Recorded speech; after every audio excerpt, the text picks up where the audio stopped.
Hello and welcome to Speaking Football. My name's Tommy Hay and I'm joined here in Madrid by my colleague Rubén Palomero for episode number 112 of this series. Thank you to everyone out there for joining us today for our last live show before the summer break. Now, we have lots of interesting things to talk about on today's programme. In a few minutes, Rubén and I will be challenging each other to see if we can guess some very complicated and specific idiomatic expressions in English and in Spanish in our Play on Words section, which, to be honest, has been a bit of a disaster for me this year. I've lost, I think, every episode, or with the exception of about 3 or 4. But maybe today could be my day for a remontada, for a comeback, who knows. Later, we will be looking back at some of the highlights of the 2021-2022 football season. And we'll also look back on some of our favourite expressions, vocabulary and expressions that we've learned together here on Speaking Football since last September. First, though, let's begin the programme, as always, by revealing the identity of last week's mystery player. Okay, Rubén, you can kick us off with clue number 1. Clue number 1, he won the league and the Copa del Rey in Spain. Very good. He won the league and the Copa del Rey in Spain. Remember, we don't say the King's Cup, we don't translate it literally. We just say the Copa del Rey. So he won the league and the Copa del Rey in Spain. So a successful domestic career here. Number 2, he won the World Cup. He fue campeón del mundo. He won the World Cup. Just the one, but not too bad. He won the World Cup, one more than me or you, Rubén. So very good.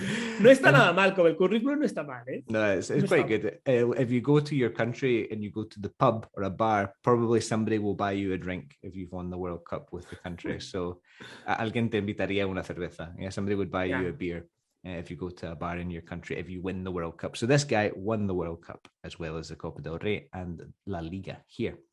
Clue number 3, Rubén. He wasn't a striker because he scored just one goal in 369 matches. Very good, exactly. So absolutely incredible. Not a fox in the box. How do we say that in Spanish? No, pues sería como bueno, la traducción es zorro en el área, pero sería un cazagoles. Sí. Yeah, sort of like that. Yeah, he wasn't a goleador nato. He wasn't a natural goal scorer. A goal hunter. A goal hunter, exactly. He wasn't a fox in the box because he scored just one goal in 369 La Liga matches. Really terrible goal scoring record. But yeah, and clue number 4, he wore the number 6. Now, you could also say he wore the number 6 on his dorsal, on his back, or on his shirt, you could say. He wore the number 6 on his shirt. And lastly, Rubén, clue number 5. Tiene una calle a su nombre. Esto se dice, he has a street named after him in Spain. Very good. He has a street named after him in Spain. Tiene una calle a su nombre. In Coruña, I believe. Yes. Coruña is where this is. So that's another. Qué buena pista esa, eh? That's yeah, but I left it till the end so that people could maybe guess it in the last few seconds. Who was our mystery player, Rubén? Our mystery player was Mauro Silva. Mauro Silva, obviously part of that fantastic Depor team that managed to win the league in 1999-2000 season. And also the Copa del Rey. Did he win it in the 2002? The famous when they won against Real Madrid at the Bernabeu, that famous final. What was that called again? The El centenariazo, porque era el centenario del Real Madrid. La final era en el Santiago Bernabéu y todo el mundo esperaba que el Madrid ganara aquella final. That's it. Everybody expected Real Madrid to win that final. They were at home. They were against Depor, who were a very good team, but I think Madrid were the favourites and Depor were the underdogs in that final. However, there was a bit of a surprise from Depor, who won the Copa del Rey. So very, very successful career here in this country. Mauro Silva, did we have many winners this week, Rubén? Yes, of course. For example, Daniel Martín Castillo, un clásico CBP que nunca falla. Abel de Dios, por supuesto, acertó también. Javier Montero, Jocántaro y mención especial para Dani Quintal, que dice, hice trampa, no sabía quién es y tuve que buscarlo. Okay. Well, that's nothing wrong with that. It's good too. Yeah. Well, in that way, you can do some more research. You can read more in English. I always think that Wikipedia is better in English than in Spanish. I think there are usually more details on the English Wikipedia page. Just my opinion, maybe not correct. But yeah, it's a good way to practice your English. Play this game, the mystery player, and see if you can get the right answer. Am I right in thinking, Ruben, that Deportivo La Coruña are quite a popular team in Spain? Obviously, if you're a Celta de Vigo supporter, you don't like them. But do you think other teams quite like Depor?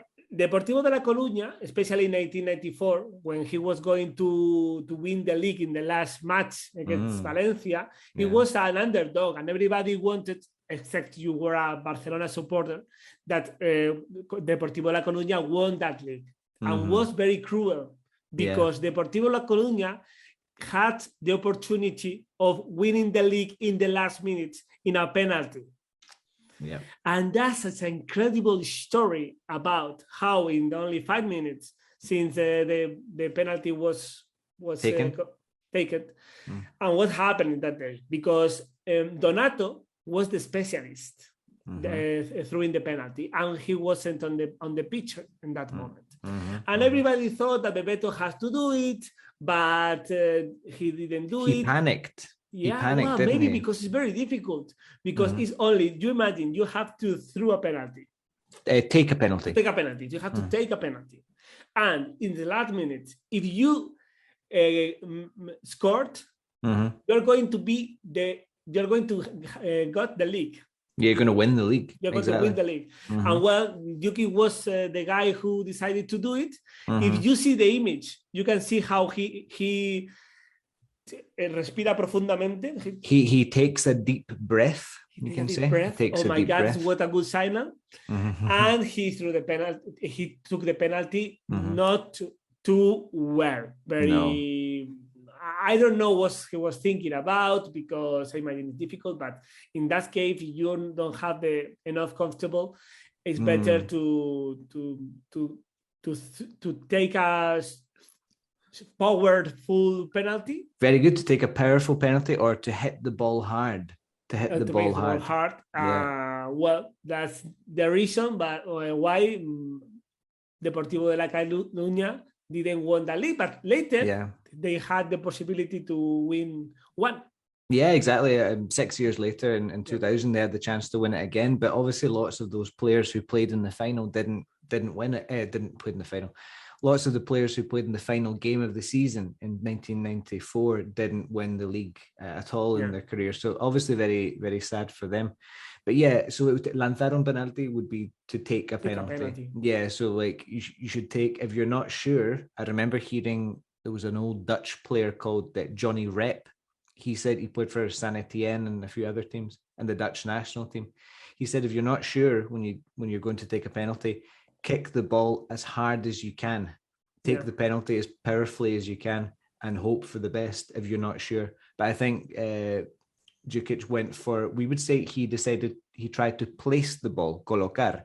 He tried to place the ball, and it wasn't a very good penalty, very easy for the goalkeeper. And it's so sad, it's like something from a dream almost, or a nightmare, una pesadilla. And even it's very important how is the pitch. Because obviously in the professional football you don't usually have that problem, but when you are playing in a bad bad pitch. It's maybe you have to change the way you are going to do it. You want to place the ball, not always a good idea, and you have to think a different way to take it. Yeah, exactly. Yeah, you have to think of a different style, a different penalty style. I am going to tell you one situation I had a lot of years ago when I was young. I can play football, because there was a very windy day. Okay, it was not possible to stop the ball. I had to use a stone. A stone? Yes, I used to take the penalties, and I need a little stone in order that the ball don't move. Okay, so you need so you put a little piedra, a little stone like in rugby. Like in rugby. Yeah. And the wind was opposite me. Okay. So I said, I am going to take the penalty very, very strong, very hard. Yeah. And that's the only I can do. And I wasn't able to arrive to the goal. Really? Yeah. So you that's like a hurricane or something almost like. It was a match in which in the first half you have the wind a favor. How do you say? With you. with you, and that's the only opportunity to score was in that half. Yeah. And in the other half, you have to defend it. Yeah, the wind was against you. And we arrived, and they made a penalty to us. Incredible, but it wasn't possible to arrive the ball to the goal. Okay, so they gave away a penalty. They gave away a penalty. We would say cometer un penalti would be to give away a penalty. Or to concede a penalty. So you say to commit? No. You commit a crime. Un crimen. You can commit a mistake as well, cometer un error, or make a mistake. But no, you give away a penalty, like ceder, or concede a penalty. So they committed an error and give away a penalty. Yeah, very good. Yeah, they committed an error and they gave away a penalty. Perfect. Very good. Excellent. Yeah. So, very, very sad moment for that Deport team. However, they made up for it. They compensated in the year 2000 when they won the league, and then again in the year 2002 when they won that famous Copa del Rey. So yeah, well done to everybody who got the correct answer there. Very interesting football player, a very interesting time in Spanish football. Now it is once again that time of the week where Ruben and I test each other's skill as language learners with a little game that we call Play on Words. Okay, now Ruben, you're undeniably the reigning champion, I would say, of this game. You've beat me you've beaten me. That's bad English. You've beaten me. I would say more or less every time, with the exception of about 4 or 5 games. If this is the first time you've listened to this program, welcome, first of all.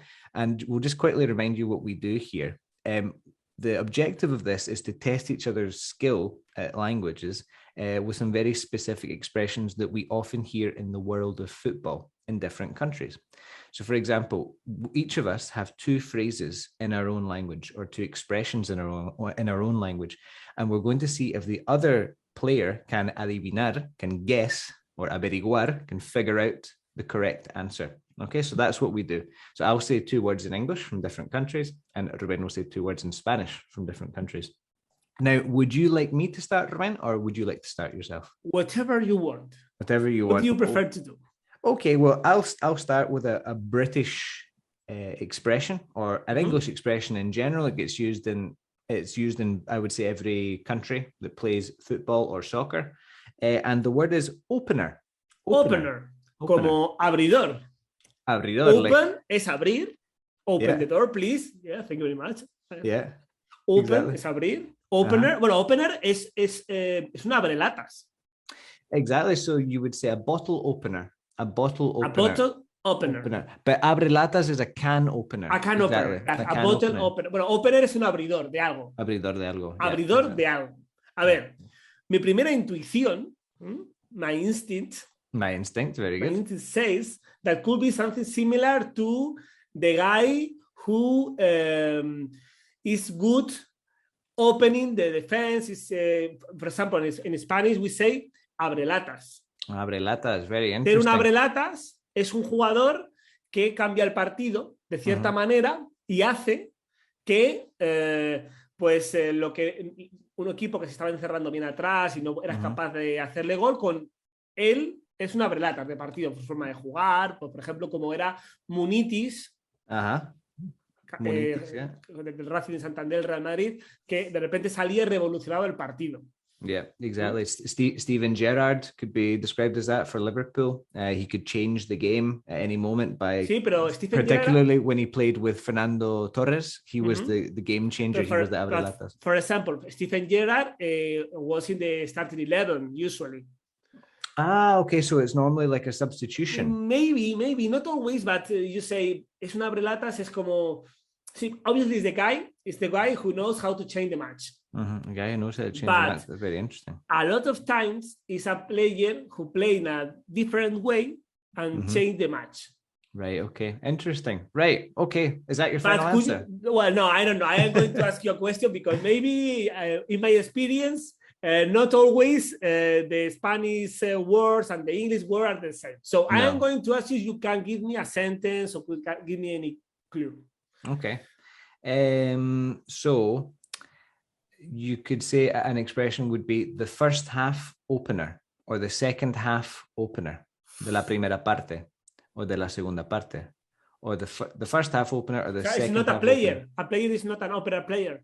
No, it's not a player. Oh my God, it's not a going to player. be difficult this one. So tienes que volver al principio. You have to go back to, we say, cuadrado uno. Go back to square one. To go back to square one. Volver volver al principio. Puedes go back decir, to square one. es una primera parte opener. No? How do you say a first half opener? You say, can you repeat the sentence? Yeah, so for example, you could say, let's see, Benzema's, okay, Vinicius, there's a big clue. Vinicius's opener was in the second half. Or thanks to, gracias a, thanks to Benzema's first half opener. Gracias a Benzema, la primera parte está abierta. God, he's getting confused here. Te estás liando. The word is confusing. Thanks to Benzema, the first half opener. No. Thanks to Benzema's genitivo sajón, Saxon genitive. Thanks to Benzema's first half opener. For example, Real Madrid won the game, ganó el Madrid, gracias al opener de Benzema en la primera parte. Okay? Real Madrid won the game thanks to Benzema's first half opener. Oh my God. That's a big, big clue. It's a big, big clue. It's something that happens in a game. Something that happens in a game. An opener suggests that it's something to open. It would be... I think you're going to have to give up here. The problem I am thinking about open. You're thinking and I have to open. Forget that. Yeah, it's not exactly. It's not in a relation with opener or with can openers or something like that. It kind of is though. It kind of is. It's like, yeah, but I don't know. I think you're very confused. I don't think you're going to get this. Okay, I thought you would get it. Okay. ¿Te rindes? Do you give up? Do you surrender? Voy a decir algo. An opener is una jugada individual. Puede ser. Could be. It's something only one person can do this. Yeah. Could be anything that change the match, like a jugada individual, o puede ser un gol, o puede ser algo así. It's a specific thing. Es una cosa muy específica. Yeah. It can only be one thing. Solo puede ser una cosa. Yeah. I'm going to give you 10 seconds. No sé, voy a decir una jugada individual.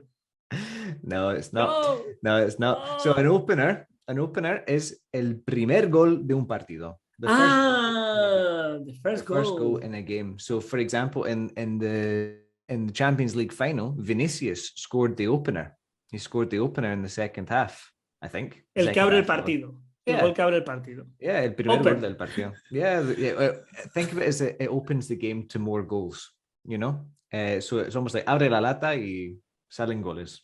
Okay. It's like basically that. So he scored the opener, and we use it with the verb to score an opener. But we also just use it with the noun. Okay. So Real Madrid's opener was in the 30th minute, or the opener came in the 30th minute, or he scored or she scored the opener in the 50th minute or in the second half. Okay, so it's the first goal in the game is the opener. Okay. Not bad, eh? I made a mistake. Wow. Okay, well, don't worry. I'll make a mistake now. So you tell me. I don't know, because, we are going to start with the Spanish word. Mm-hmm. The Spanish word this week is moviola. Moviola, right. Moviola. Now, how do you spell this word? I've always had a doubt about this. Moviola. Moviola. Moviola. So if you think of like móvil, for example, mobile phone, moviola. No tiene nada que ver con Saviola. Con Saviola, the Argentinian player, no. Not him. Nothing to do with Saviola. Okay. Y moviola is a term. Very, you can use it when you are watching a match, especially in the radio. If you are listening to a match in the radio, you can listen. Hey, well, it's a very old term. Huh? Mm-hmm. It's not common to hear Twitter right now these days, but at the past it was very common, and even there was sections in the radio stations in the sport programs that they talk about moviolas. Moviolas, interesting. Okay, so yeah, on the radio we would say en la radio is on the radio, and in the past, en el pasado. In the past. On the radio in the past. On the radio in the past. So on the radio in the past, people used to use this word. Use moviola. this word, yes. Right. Okay. God, that's very difficult for me.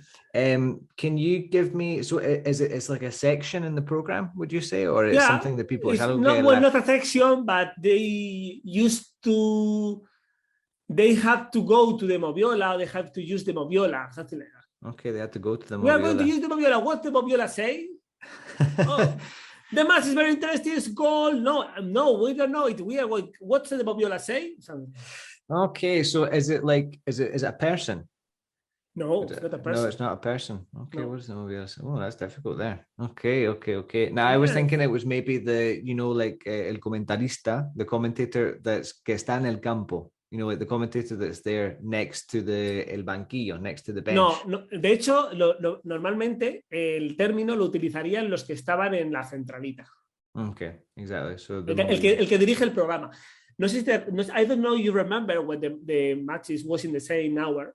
Mm-hmm. They used to have 3 o'clock, always in Scotland and England, 3 o'clock. And they went to another pitch, another one. What's happening in Las Gaunas? Yeah. In Logroño. And the guy who was there went, that's a minute 24 right now. It's 0-0.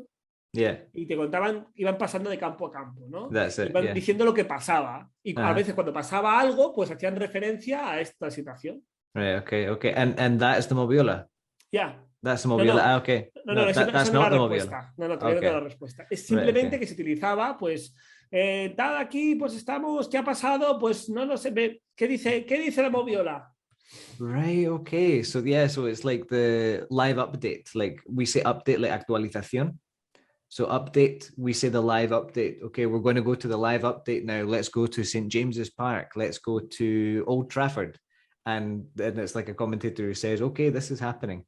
So it's like the live scoreboard or the live update is what we would say. Like actualización en directo. Is that your answer? Yeah, let's go for it. Wrong, eh? Wrong! Man. La moviola es la repetición de una jugada.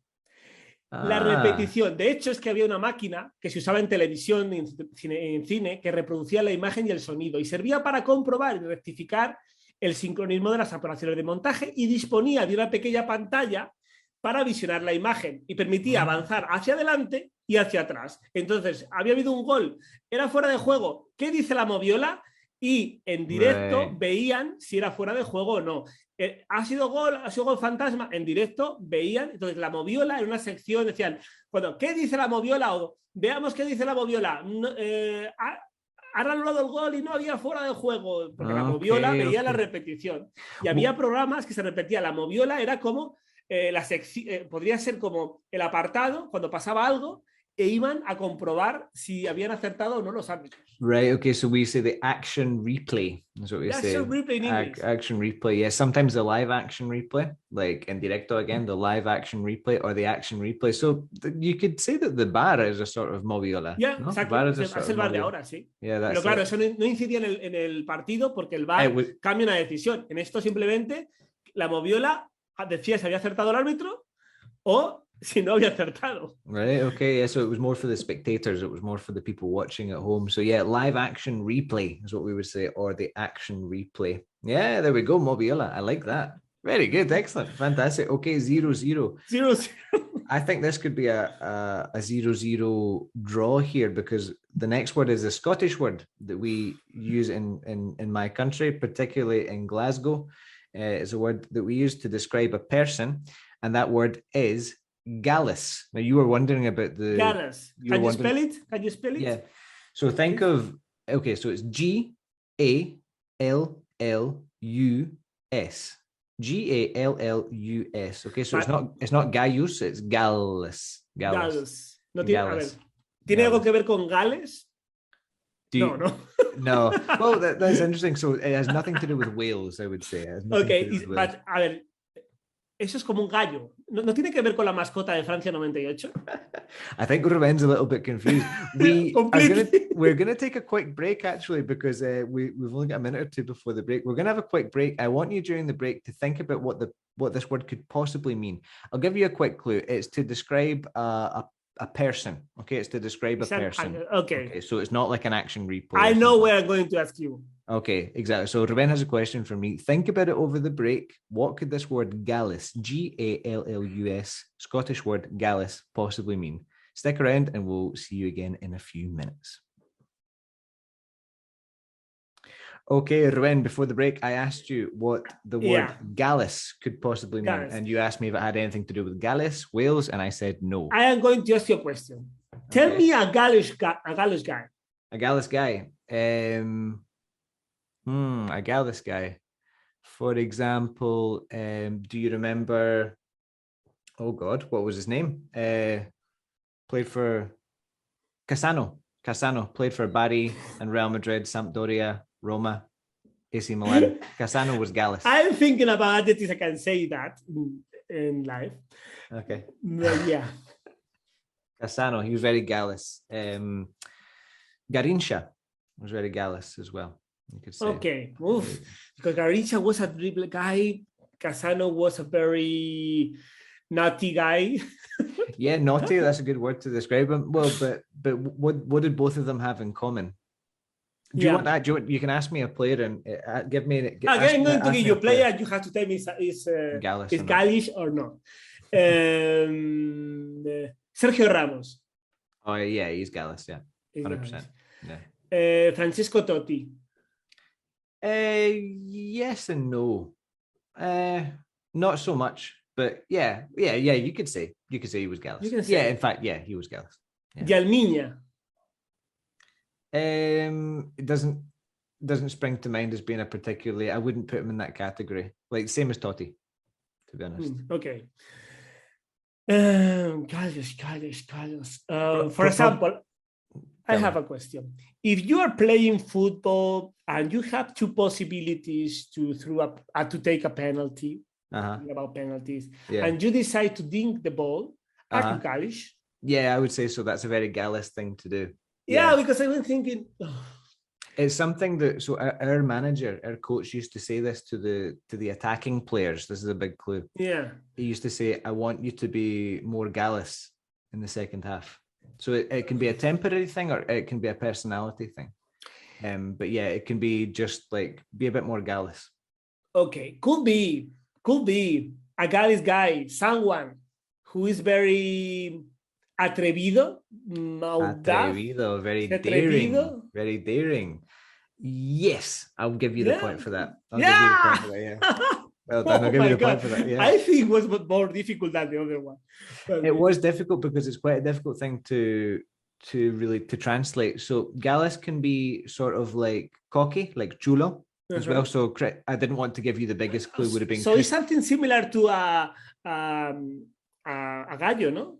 Like a gallo, yeah. Un gallo es un chulo. Ser un gallito es un chulito. That's it. So I was looking at the origin of the word, and it seems to be that it's probably like related to that. The origin of the word is like a gallo. Possibly comes from French, and that would make sense because there's between English and French there are lots of crossovers, there are lots of parallels, there are lots of similarities. Yeah. So I think it probably comes from French. Like a few other words. So yeah, this word Gallus, it just means to be cocky, like un poco chulo, or atrevido. So the probably the most Gallus player I can think of is Cristiano Ronaldo. I can't think of anyone that's more Gallus than him. But also players who try things. So when my manager, when my coach in Scotland said to the attacking players, listen, you have to be more Gallus here. It means hay que intentar esas cosas. You need to try these things. You need to atreverse. You need to dare. You need to be daring. Ser atrevido. You need to be daring in the second half. It's just a Scottish word that means Gallus. Also, outside of football, if you describe somebody as being Gallus, it means that they're quite kind of like cachondo. Like they're very kind of like they'll make jokes and things like that. They're very open. They're funny and things like that. That would be a Gallus person. But on the football pitch, it's somebody who's very atrevido, very daring. That's what I would say in normal English. Yep. Well done, Ruben. Excellent. And your last Spanish expression for me? My last Spanish expression is an Argentinian expression and is bochazo. Bochazo. Exacto. Now, Bochazo. Ruben had to look twice at the pronunciation of that, so I don't know how much hope I have. No sé si tengo mucha esperanza aquí. I don't know if I have a lot of hope here. Bochazo. Bochazo. Bochazo. With an O. Okay, so Bochazo. Is Yeah. the spelling of that. That's the benches of Spanish that you can read it like you pronounce it. Okay, bochazo it would be in Argentina. Bochazo. But is there a tilde? No. No tiene tilde. No, there's no tilde, no. Bochazo porque es una llana que acaba en vocal. One day we can explain about the Spanish grammar. Yeah, I thought you said bochazo. Yeah, bochazo. Bochazo. Yeah. Okay, es un right. bochazo. Un bochazo. You're going to have to give me some help. Yeah, of course. I am going to tell you that the name comes from a game who played there in Argentina called Bocha. Bocha. Okay, bocha. Right, and what is bocha? Bocha es un juego que se juega con with a wood ball. A wooden ball. A wooden ball. Yeah, con un plomo de peso en los lados. Plomos LED. El juego, LED. Yeah. Y se juega, es un juego muy parecido en España a lo que es la petanca. La petanca. ¿Conoces la petanca? Yeah, petanque in France. Petanque. Pues es un juego parecido a la petanca y viene la palabra un poco de ahí. Right, okay, so it's like petanque or boule. They also call it in France sometimes as well, petanque or boule. And it's petanca in Spain. So like, yeah, I think the balls historically were made of lead. Now, if you want to say algo es de plomo, de madera, de whatever, you say made of, hecho de, and then the material. So de madera, you would say made of wood. You could also say wooden as an adjective. A wooden ball or whatever, a wooden leg, like the pirates. So is a ball made of wood or is a wooden ball? Or a wooden ball, exactly. So in this case, it's a wooden ball that has lead, plomo, in it as well. Okay, and that's a type of like Argentinian petanca. Right, okay. Could you use it in a sentence, for example?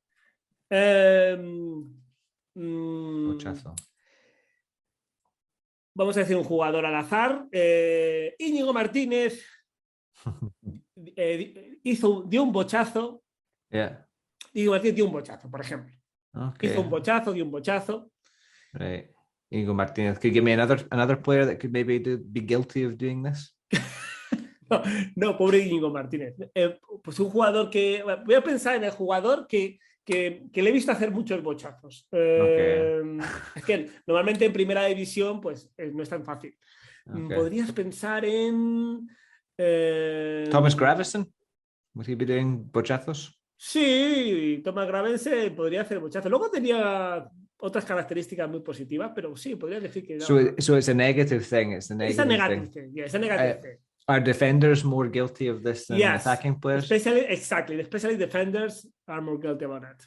Is it something related to physicality? Is a physical thing like possibly like una falta, a type of foul that you can do? Or are we... No, so that's where we're not. So it's something legal. It's not an illegal thing. It's legal. Es legal, pero puede ser criticable en el sentido más estético de lo que es el fútbol. Okay. So it's not a nice thing to see. It's a nice thing to see. The puristas, the purists of football. No, Guardiola doesn't like the bochazos. Oh God, I don't know. I'm struggling here a little bit. So something that defenders do. What do defenders do? I don't know. Something where they... is it maybe... Right, okay. Is it maybe like something to do with more direct football? El juego más directo. Could be. Yeah. So it be like bochazo. And if I think of petanca or bull, you have to throw the ball, don't you? You have to throw the ball. So maybe this is something like, is it a type of una forma de lanzar el balón? Yeah. A way of kicking the ball? Okay. Is it like a type of despeje, type of clearance? Is that your answer? Yeah, let's go for it. It's a type of clearance, maybe when you kick the ball out of play or when you kick the ball very far. Yeah, I am going to say you the description exactly, and say, maybe you have the point. Okay. Un bochazo es un pelotazo. pase largo que no tiene destinatario preciso y si lo tiene, por sus características, le impide a este jugador hacerse fácilmente con la pelota. I think I deserve the point there. It's you have it. It's very close to something. Do you remember the expression I gave you a while ago? It was a British/Scottish expression, and it was the pata de un animal. Can you remember the expression? H-O-O-F, to hoof. To hoof, the ball. But maybe they say it could be a hospital pass too. But that's like do you know, say a pedrada or something? A pedrada. Una pedrada. Pues una pedrada. That's just a crap pass. That's just a really bad pass. No, but like to hoof the ball is when you kick it almost without an objective. You're just trying to get the ball away. So yeah, Gravison could occasionally do that, but Jaap Stam, if you remember him, he was famous for hoofing the ball, and that's why in the Dutch national team, they didn't like him because they preferred the sort of Ajax football, the total football, the nice football that Guardiola maybe would try and copy. So Jaap Stam had no place in that team because he was always hoofing the ball. So one more time, bochazo. And in Spanish from Spain, it would be pedrada. Sí, pelotazo, you said as well. Pelotazo, pedrada. Menudo pelotazo, sí. So we would use the verb to hoof it, H-O-O-F. That was very common to say if you doing bochazos o pelotazos. No juguéis al pelotazo. No juguéis al pelotazo. Don't play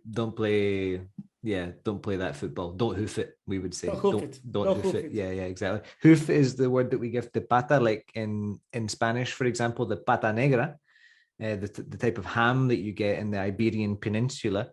We call that the black hoof pig, because the pig is black, and the Serrano ham comes from the white hoof, you'd say, because the pig's more white. So there you go. Very interesting. 1-1, a very respectable scoreline at the end of the day. Fantastic. Very, very well done.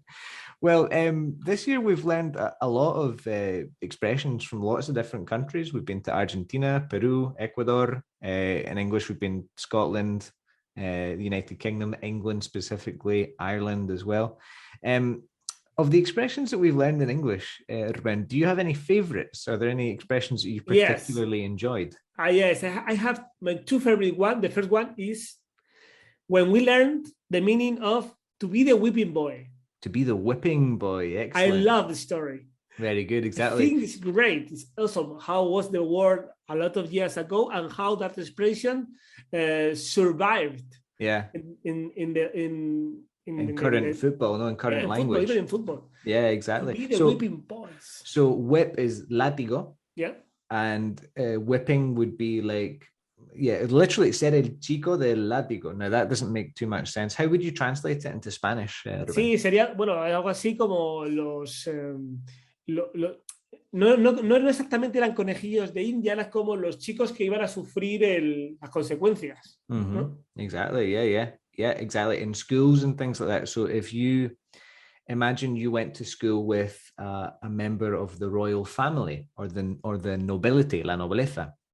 Well, if the boy did something bad, if you were poorer than him, you would be the whipping boy. So you would be castigado. You would be punished for what he did. It was a very unfair system, but it's what happened. It's this idea that you can't castigar. You can't punish a member of the royal family, but you can punish his best friend. And that will, in theory, be a punishment for him. A very, very unfair system. But there was always a whipping boy for every member of the royal family or the nobility in these schools. And in football, when we say that a team is the whipping boy, it would just be like el peor equipo de la liga or del grupo. So the whipping boy of the league is the team that always loses, more or less. It could be like colista, you would say, like the bottom of the team at the bottom of the table, we would probably say. Would there be a direct translation into Spanish, like un equipo que sufre mucho? Sí, un equipo que siempre, sí, que es el que va a perder, o que siempre va a perder, o que es el farolillo rojo de la liga. Farolillo rojo. I like that. Yeah. That's really good. Yeah.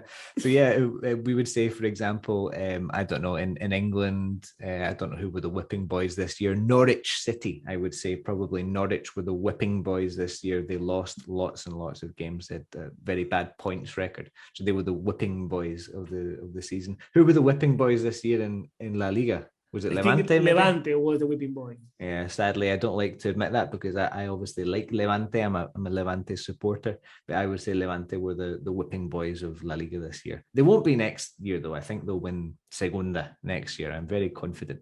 But this year, they were the whipping boys. Very good. Well, one of my expressions that I really liked was this expression, comerse el turrón. Comerse el turrón. So to eat the turrón. You taught me this, I think, before Christmas. I remember last year, and that's a very interesting idea. Could you explain what does comerse el turrón mean? Especially when you are a gaffer in a team, if you say that you are not going to eat the turrón, it means that you are going to be fired before Christmas time. Fantastic. You're going to be fired before Christmas time. So like you would say, este no se come el turrón. For example, el entrenador no se va a comer el turrón. No se va a comer el turrón. Basically, he's not going to make it to Christmas, you could say, or he'll be out by Christmas, or he'll be sacked by Christmas. You can say that like antes de, you can say by, yeah? So I'll be out of work, or I'll leave work by 6 o'clock, would be antes de las 6. So he will be fired, or she will be fired by Christmas. No se va a comer el turrón. I just love that. It's a very specific Spanish vocabulary. I don't know if you eat turrón in any other countries in the Spanish-speaking world, but as far as I know, que yo sepa, it's limited to Spain, I think. Yeah, limited to Spain. It's very common to Alicante, where they make it. Yeah, they make it. And for example, I don't know if in Latin America, if you are hearing from there, tell us if you usually eat turrón, but I think it's not common, because when I had meetings with people from Mexico and Colombia, they used to buy turrón in Spain. Okay, so they bought it there to take it back. Okay, so maybe that's what happens. Maybe it's a specifically Spanish thing, but I just love that expression. No se va a comer el turrón means he will be sacked by Christmas, he'll be fired by Christmas, he'll be out by Christmas, or he won't last until Christmas. You could say all of these things. No se va a comer el turrón. I love it. And your second expression that you like? My second expression, I selected a cliché of the day. Okay. When we learn the meaning of game changer. Game changer, fantastic. Okay, when I can't remember when we spoke about this, but why do you like this expression, and what does it mean, first of all? Yeah, but the meaning is that it's a guy who can change the way it's going the match. A player with a different characteristics that change the match in that moment. Es lo que diríamos en español, pues un revulsivo. O revulsivo. Okay, un jugador revulsivo. Very interesting. Okay, so and I like it because I like very much the players that they are game changers. Yeah, exactly. No, the players that make football exciting, game changers. This person is playing, so anything can happen. Todo puede pasar. Anything can happen, and I think these players are good. So you could say, for example, I don't know who's a game changer in your opinion. I would say, opinion, Pedro Munitis. I want to say that Pedro Munitis love it. I think it's great, because when you are playing a match, it's being very boring, and suddenly appear this player try to dribble everybody. Or Onésimo was a great game changer too. A very dribbling player, maybe too much dribbling player, but it was very fun to see how he's doing a slalom among the players. Among the players, it makes the game exciting. I think Adama Traoré is a game changer. When he comes on from the bench, he's like a real game changer, and he's very, you have this word in Spanish, desequilibrante. So like you can say he unsettles defenders. Unsettles. So to settle is like sentar la cabeza, literally to settle, or ponerte cómodo, is to settle. Acampar, puede decir settle también. You can settle in a place, yeah, exactly. You can settle in a place. But yeah, so to unsettle somebody is the opposite of that. Yeah, so he's unsettling for defenders, or he unsettles defenders. Desequilibrante, we would say. So yeah, he's a game changer and he unsettles defenders. So yeah, that's a fantastic expression. My second expression that I really liked from this year was an Argentinian expression, which is a jugador de cabotaje. Of course. I think this was in our first episode of the year that you taught us. That you taught me this expression, and I love it. Yeah, what is a jugador de cabotaje? Yeah, jugador de cabotaje is a player who is very good playing with a team, with a club, but he wasn't playing with the national side. Okay, so he doesn't perform. No, he doesn't have good performance. Yeah, he doesn't have good performances with the national side yet. Andy Robertson is very often accused of this, being a jugador de cabotaje.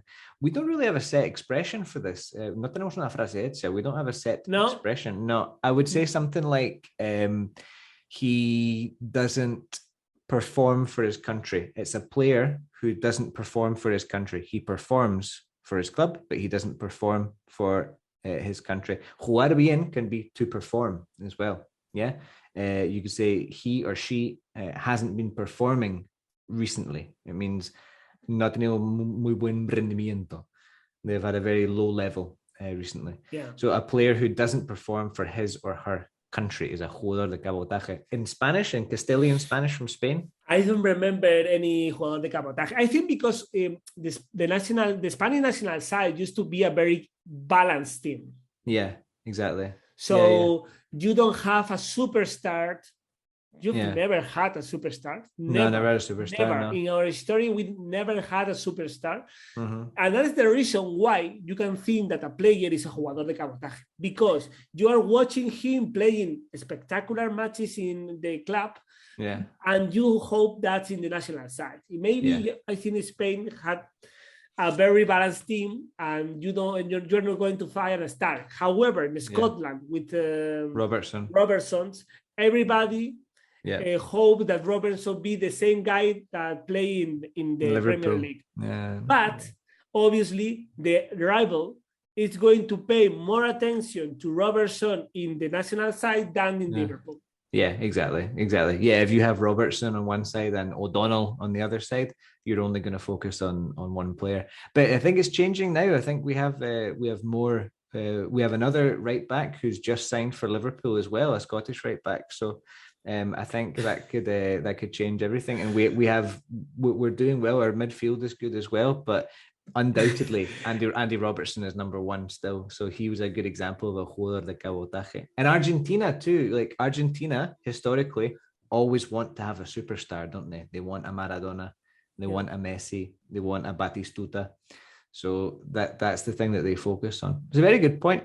In Spain and in Italy as well, it's more about the collective, el conjunto, the collective of the players. So, yeah, I love that. Jugador de cabotaje, a player who doesn't perform for his country.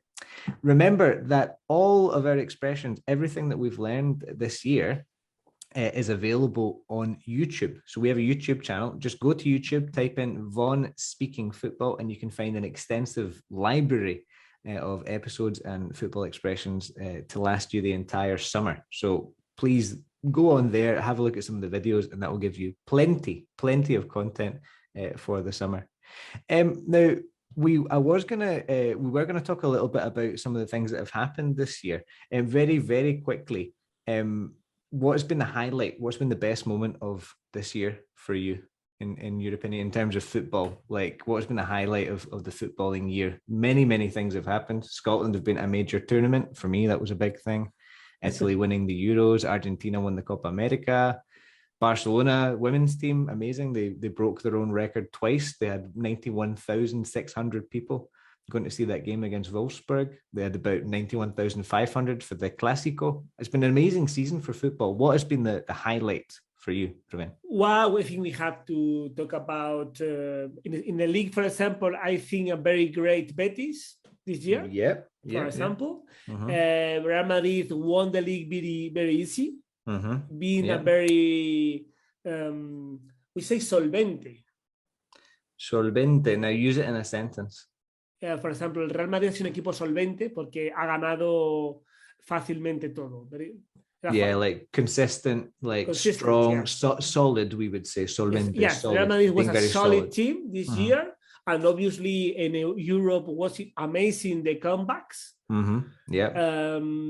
And then well, I think it's been a very, very interesting year. It's strange that the World Cup is going to be in winter. Yep, definitely. Because in other situations right now, we were talking about the World Cup. Yep, exactly. But, well, I think it's going to, and a very, very important, the crisis. Of course. Crisis. Yeah. The crisis that is changing a lot the football world, in which the teams, they are having very, very important problems in order to balance his economy. Yeah, to balance their finances, we would say. Finances. To balance their finances. And that's changing because they are 16 new teams with a lot of money. Yeah. And the great players are changing the clubs. Yeah, exactly. And not only Barcelona or Atletico Madrid, they are having problems because Real Madrid too. Real Madrid has been a lot of years without Galacticos great players. Yeah. Barcelona was trying, and was a bad idea. They are paying right now. Atletico Madrid is having problems too because they have to balance his finance. Yeah. Exactly. And that's it could be a change in the world. But PSG, Manchester City is going to be Newcastle this year. They are going increasing the name of teams that they are not the historical teams. No, exactly. I know, it's incredible. Like we could see Newcastle United being a top European team in a few years. So it's very, very strange. But that's the way it's going. England is the number one league at the moment in terms of finances, in terms of money. And Spain maybe will have to look at their youth players more than they have done in the past. Particularly teams like Real Madrid aren't going to be able to go for Galacticos. We've seen that with Haaland and Mbappe, haven't we? So it's going to be great for the Spanish national side because they are appearing new players. But for example, Milan won the league. In the 90s. Milan was the best team with a lot of distance. With a lot of distance, And now Milan won the league, and I don't remember how many years has been without winning the league. But 2011, I think 2012. It was when I think Clarence Seedorf was in the team. It's incredible because Milan is one of the most important teams ever. Yeah, I know. And Juventus completely dominated the league for years. So and Inter obviously won it last time, but there was a total dominance for Juventus for so many years. So there's an interesting time. Like I'm looking forward to see how it is, and I have a lot of hope for the future of Spanish football anyway. And the rest of you in your countries, I think apart from England, I don't know where England is going at the moment. It seems to be all money at the moment, but. We shall see. It's going to be a very interesting year with the World Cup in November and all that to look forward to. Well, we do not have too much time left, so it's time to finish the programme, as always, by giving you the clues for next week's mystery player. Okay, so Ruben, clue number 1, please. He won a gold medal at the Olympic Games. You said golden medal? No, we would say gold medal. It's true that we say golden boot, for example, or golden ball, but no, a gold medal. I don't know why we say that, but he won a gold medal at the Olympic Games. Clue number 2, he only played for 3 teams. So he wasn't quite a one club man, but he only played for 3 teams. So he didn't travel very much in his career. Clue number 3, this is a big clue. Big clue, yes. His hero was Mágico González. Okay, so that gives you a big clue about the part of the world that this player is associated with. Okay, so Mágico González was this guy's hero. So it's a big, big clue. Clue number 4, he retired because of ankle problems. Dolencias en el tobillo. Now, it wasn't dolencias en el tío. It wasn't uncle problems or uncle pains. It's ankle problems. ANKLE. So he retired because of ankle problems or ankle pain, you could say, for dolencias. So quite an early retirement for this player. And clue number 5. Nowadays, he's a commentator. Very good. Nowadays, he's a commentator, and would you ever say a pundit, a tertuliano as well? You could say he's a pundit, but A pundit, yeah. yeah, but he's mostly a commentator on the television. Well, we'll say what country? The television in Spain. Okay, he's a commentator on Spanish television. So, if you think you know the answer, you can write to us on Twitter at speak_football_, and you can let us know who you think the mystery player is. Thanks to those of you who joined us today for our last live episode before the summer break. Next week, we'll be broadcasting an interview that Ruben and I did with Lola Guindal. Is that how you pronounce her name? Lola Guindal? Yes, great. A translator and interpreter who has some very interesting things to say about languages and football, about studying languages with an aim to working in football, some of the problems you can have, some of the problems that managers and players have had with linguistic questions. Super interesting. So we highly recommend that you join us for that episode. Remember, as I said a few minutes ago, all of the episodes of this program are available not only on ebooks, but also on YouTube. All of the episodes, all of the expressions that we've learned, go to our YouTube channel, type in Von Speaking Football, and you can find an extensive library of episodes and football expressions to last you the entire summer. If you're listening on Von Radio, stick around with us here for the next program, which starts in just a few minutes. Thanks for joining us as always, and we'll see you again soon. Bye-bye. Bye.